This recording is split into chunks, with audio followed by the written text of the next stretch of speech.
Gente querida, seguindo a nossa leitura nesse livro maravilhoso, O Profeta Pródigo, Timothy Keller, um livro onde ele vai lançar muita luz sobre a história de Jonas. Capítulo passado, eu fiz um vídeo pequeno, né, em comparação aos vídeos que eu costumo fazer. Fiz um lugar público, eu moro aqui entre a praia e a lagoa, quis levar vocês para lá para vocês verem, conhecerem, mas eu não sei se é porque o vídeo foi curto, houve pouca entrega, pouca visualização desse vídeo. Eu não costumo me preocupar com isso, mas eu senti um pouco de pena, porque é o capítulo que para mim vale o livro. Só aquele capítulo? Claro que não, o livro é maravilhoso. Espero que você tenha investido não só na compra, mas sobretudo na leitura do livro, que é o que vale a pena. Mas é o capítulo para mim que mostra aquela situação de fundo de poço que eu falei, né? Mas que se tratando de Jonas, de fundo de mar, de estar lá nas profundezas, dentro da barriga de um peixe, e de ser levado a perceber que a gente só se dá conta, é uma frase que o Timothy Keller vai citar, você só percebe que Jesus é tudo que você precisa quando Jesus é tudo que você tem. É preciso perder sua vida para achá-la. Então eu considero o capítulo 6 central. Para mim é o capítulo de maior valor do livro, mas o livro, como eu já disse e repito, é um livro maravilhoso. Hoje, capítulo 7, Fazendo Justiça, pregando a ira. É o capítulo que corresponde ao capítulo 3 do livro do profeta Jonas, quando Jonas finalmente obedece, vai até Nínive, né? O capítulo 3 começa dizendo: depois disso, o Senhor falou com Jonas pela segunda vez: apronte-se, vá à grande cidade de Nínive e transmita a mensagem que eu lhe dei. Dessa vez, Jonas obedeceu à ordem do Senhor e foi a Nínive. Aí, esse capítulo vai trazer uma nuance que talvez a gente tenha dificuldade de perceber, porque a gente tende a ser tudo preto no branco, ou isso ou aquilo. Aquela coisa, né? As áreas cinzas, aquilo que tem nuance, aquilo que não é tão, né, polarizado, a gente tem dificuldade, às vezes, de perceber, não a coisa em si, mas às vezes o valor da coisa. E esse capítulo ocupa esse lugar de levar a gente a entender o que aconteceu aqui. Existe uma denúncia grave contra a Síria, Nínive, capital da Síria, né? Eles eram violentos, então a gente vê um comportamento violento, eles são guerreiros, a identidade deles é formada a partir dessa característica violenta de dominação, de abrir barriga de grávida, de colocar, né, presilha no nariz dos presos e vir arrastando. Enfim, são terríveis. Ora, Deus não se importa com isso, não há ira e juízo de Deus sobre essas coisas? Claro que há. E é isso que Jonas é levado a dizer. É uma mensagem bem sucinta. O último que ele vai dizer que provavelmente Jonas falou mais que isso, mas que isso era a coisa central, né? Daqui a 40 dias, é a mensagem de Jonas, daqui a 40 dias Nínive será destruída por conta dessa denúncia. Então, ele vai começar aqui dizendo, né, denunciando os problemas de Nínive, mostrando, sobretudo, que esse arrependimento, Jonas proclama, né?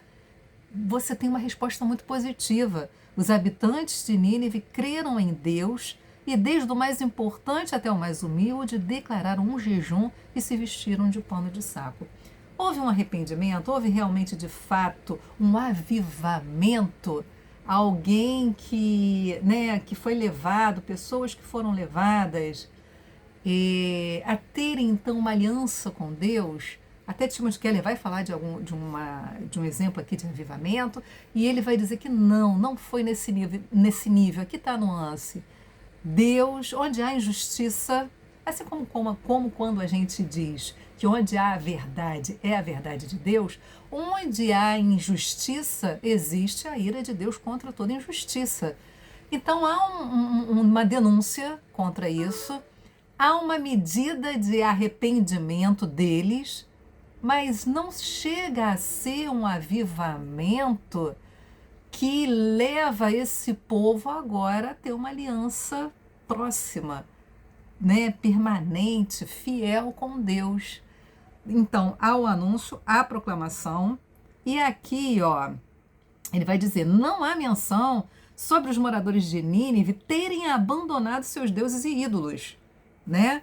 Ele vai dizer, ó, quando um israelita se dirige a nações pagãs, a condenação é tipicamente voltada para a sua perversidade moral e social. Foi isso que Jonas fez também. Sua mensagem para Nínive se concentrou nas práticas da cidade, seus feitos e no chamado para que mudassem seus caminhos. Então, aqui a gente não vê uma conversão, mas uma mudança de comportamento que os preservou de receberem a ira de Deus. Jonas vai, né, proclamar essa mensagem, finalmente, depois de fugir disso, com o sentimento de que a injustiça demanda a ira de Deus e a expectativa de Jonas é que Deus trouxesse juízo. Só que Deus age com misericórdia. E esse é o grande drama de Jonas, como a gente já viu antes, né? Esse texto nos encoraja a fazer duas coisas. Nesse exemplo, Deus busca uma reforma social por meio do seu profeta, uma mudança no comportamento explorador e violento dos ninivitas. E ainda assim, ele também orienta que a cidade deve ser informada sobre um Deus irado que punirá o pecado. Em um mundo criado por um Deus bom, o mal e a injustiça são inerentemente autodestrutivos. A desintegração social resultante expressa a ira de Deus. Então, o ponto aqui é chamar essa sociedade iníqua a um arrependimento. É uma denúncia, repito, onde há injustiça, onde há essa violência citada aqui, onde há todas essas coisas, existe a ira de Deus. Houve uma anunciação contra essas coisas. Jonas anunciou a ira de Deus sobre isso e houve arrependimento. E houve resposta a esse arrependimento com misericórdia. Espero que tenha dado para entender que, ainda que não haja uma mudança no nível de conversão, né, que levasse esse povo de fato a uma aliança com Deus, o fato deles terem ouvido o anúncio e se tornarem sensíveis a ele já foi motivo suficiente para Deus agir com misericórdia. É sobre isso o capítulo. Siga lendo, siga acompanhando. Daqui a pouco a gente termina esse livro. E espero que você esteja, né, sendo instruído. O que isso diz respeito a gente? Né? A esperança para as injustiças que a gente vê. É claro que mudança profunda só a partir da conversão. Mas a gente pode lutar por justiça social e esperar que haja resposta positiva, né? Isso não diz respeito à conversão, mas é possível fazer com que as pessoas vivam vidas melhores e mais dignas por conta da misericórdia de Deus, tocadas pela misericórdia de Deus, movidas pelo bem e por aquilo que é bom, belo, por aquilo, né, que Paulo vai dizer lá, tudo que é perfeito, que é agradável, que é a beleza, a essas coisas a gente deve dar valor. Isso é possível numa medida também para aquele que não é convertido. É isso que o texto diz, é isso que eu acho que move a gente para um lugar de esperança, tá bom? Até o próximo vídeo.